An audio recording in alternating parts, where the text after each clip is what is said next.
কুমিল্লা সদরের শাসনগাছা মাইক্রোবাস স্ট্যান্ডে হত্যাকাণ্ডের ঘটনায় ৩৬ ঘন্টার মধ্যেই ৭ জন আসামিকে গ্রেপ্তার এবং হত্যাকাণ্ডে ব্যবহৃত ২টি বিদেশি পিস্তল, ৭ রাউন্ড গুলি এবং ৪টি ম্যাগাজিন উদ্ধার করেছে পুলিশ। জেলা পুলিশ সুপার আব্দুল মান্নান সংবাদ সম্মেলন করে অস্ত্রসহ ৭ জনের গ্রেপ্তারের বিষয়টি নিশ্চিত করেছেন।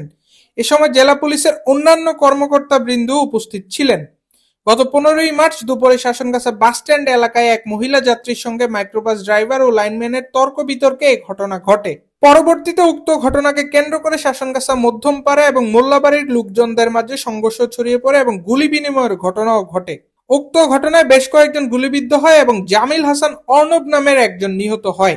এ ঘটনার প্রেক্ষিতে নিহতের মা ঝর্ণা আক্তার বাদী হয়ে কোতোয়ালি মডেল থানায় এজাহার নামীয় ২৫ জন এবং অজ্ঞাত ৩০-৩৫ জনকে আসামি করে মামলা দায়ের করেন।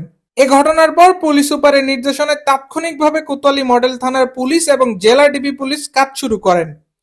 ব্যাপকভাবে সিসিটিভির ফুটেজ বিশ্লেষণ, এলাকাবাসীর বক্তব্য বিশ্লেষণ, জিজ্ঞাসাবাদ এবং তথ্য প্রযুক্তির সহায়তায় জেলার বিভিন্ন স্থানে ব্যাপক অভিযান পরিচালনা করে তাৎক্ষণিকভাবে উক্ত ঘটনার প্রেক্ষিতে জড়িত এজাহার নামীয় আসামি খলিলুর রহমানকে পলায়নকালে শাসনগাছা মোল্লাবাড়ি থেকে গ্রেপ্তার করে তার বক্তব্য থেকে এজাহার নামীয় আসামি রিয়াজ উদ্দিন আহমেদকেও গ্রেপ্তার করা হয়।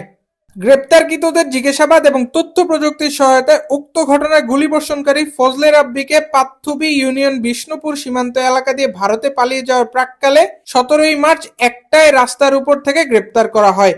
এ সময় রাব্বিকে জিজ্ঞাসাবাদে শাসনগাছা মোল্লাবাড়ি সংলগ্ন খলিলুর রহমানের নির্মাণাধীন বিল্ডিং এবং পূর্ব পাশে পরিত্যক্ত রান্নাঘরের সিলিং এর উপর থেকে ২টি ম্যাগাজিন ও একটি বিদেশি পিস্তল ও ৬ রাউন্ড লোডকৃত গুলি উদ্ধার করা হয়। অপর আসামি মোহাম্মদ সুমনকে উত্তর দুর্গাপুর ইউনিয়নের সাবেক মহিলা মেম্বার লিপির শাসনগাছার ভাড়াটিয়া বাসা থেকে ভোররাত ৩টায় গ্রেপ্তার করা হয়।